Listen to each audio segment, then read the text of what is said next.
কি গো হলো? হ্যাঁ করছি। সবাই রুটি খেলো, এবার তোমার আবদার লুচি খাবে। কি যে আবদার করো বাবা, ভালো লাগে না। ছেলে মেয়েগুলো তো তোমাকে দেখে এই শিখবে।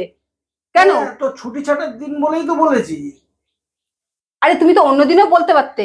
আজকে যখন ছেলে মেয়েগুলো সবাই রুটি খেলো, বাড়ি শুদ্ধ লোক রুটি খেলো, তো তুমিও আজকে ওদের সাথে সাথে রুটিটা খেয়ে নিতে। কেন, আমি তো কালকে রাত্রেই তোমাকে বলে দিয়েছিল যে সকালবেলা করবে। সকালে করবে। আরে আমি তো কালকে দেখলে তো, অত রাত্রি করে এলাম, ঠিক মতো আমি খাওয়া দাওয়া করতে পারলাম না। না, তুমিও খেয়ে নিতে পারতে না, আমাকে সেই ময়দা মেখে আমাকে করতে হলো। থাক, তাহলে করতে হবে না, তোমাকে ছেড়ে দাও। অত কথা শুনিয়ে বলেছি না, তুমি আমাকে খাবার নিয়ে এত কথা শোনাবে না। বা রে বা, এখন আমি লুচি ভাজতে শুরু করে দিলাম, এখন তুমি বলছো করতে হবে না। কি চমৎকার। এটাই তো বলি, যখন কাজটাও করবে তাহলে এত কথা বলার কি আছে। হুম। আর তুমি জানো আমি যেটা বলি একবারই বলি। আমি বলেছি করবে, না করার থাকলে একবারে করবে না, আবার করতে গিয়ে এত কথা বলার কি আছে। একটা মানুষ মুখ ফুটে কেউ খাবার চাইবে, তাকে মুখের উপরে এমনি না করা যায়? আর এত দেরি করছো, কখন যাবো আমি বাজারে? ঠিক আছে, তাহলে তুমি তাহলে লুচিটা ভাজছো, যখন ভাজো আমি ততক্ষণে চট করে মাটনটা নিয়ে চলে আসি।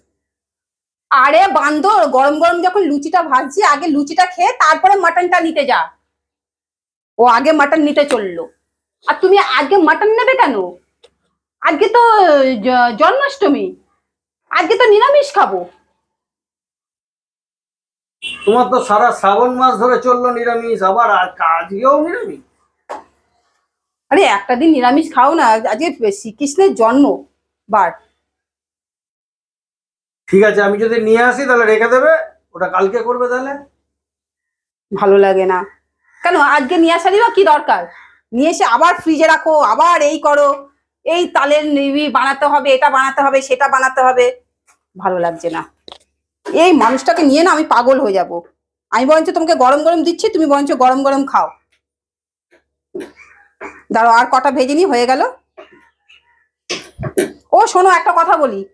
ওই যে প্রোডাক্টটা যে আমরা বুক করেছিলাম, সেই প্রোডাক্টটাতে এলো যে মুখ পরিষ্কার করা, ওই প্রোডাক্টটা আজকে সকালে আবার এসছে। আসার পর আমাকে কি বললো জানো, যে ক্যান্সেল করার জন্য আপনাকে কি ওসিসি নাম্বার আপনার হোয়াটসঅ্যাপে আসবে। তুমি করোনি তো? আমি কেন করবো? আমি কি পাগল নাকি? এরা কি পাগল হয়ে গেছে নাকি, যে আমি অর্ডার করেছি, মাল দিয়ে গেছে, আবার দিয়ে যাচ্ছে? হ্যাঁ, আমি তখন বললাম আমি কেন নেবো। তখন বললো ঠিক আছে, আপনি যদি প্রোডাক্টটা ক্যান্সেল করেন তাহলে আপনার হোয়াটসঅ্যাপে একটা ওসিসি নাম্বার আসবে, সেই ওসিসি নাম্বার আমাদেরকে সেন্ড করে দেবেন। আমি বললাম আমি কোনো নাম্বার টাম্বার সেন্ড টেন্ড করতে পারবো না, কারণ কি আজকাল অনেক রকম এরকম ফেক বেরিয়েছে, সব ওটিপি নাম্বার চায়, এই করে সেই করে, আমি পারবো না।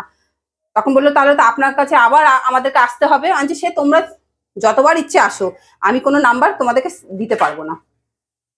আমি এই বলে লোকটাকে তাড়িয়ে দিয়েছি। ভালো করেছো। এটা কিরম ভদ্রতা, তাড়িয়ে দিয়েছি মানে? ওদের সাথে ভদ্রভাবে কথা বলা যায়? ও তো মাথায় একদম চড়ে বসছে, না প্রোডাক্টটা নিতেই হবে, প্রোডাক্টটা নিতেই হবে।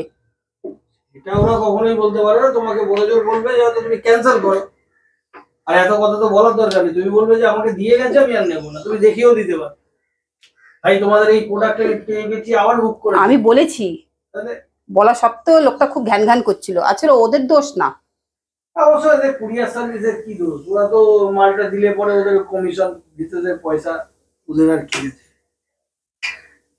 ঠিক আছে, না আমি তোমাকে গরম গরম খেতে দিচ্ছি।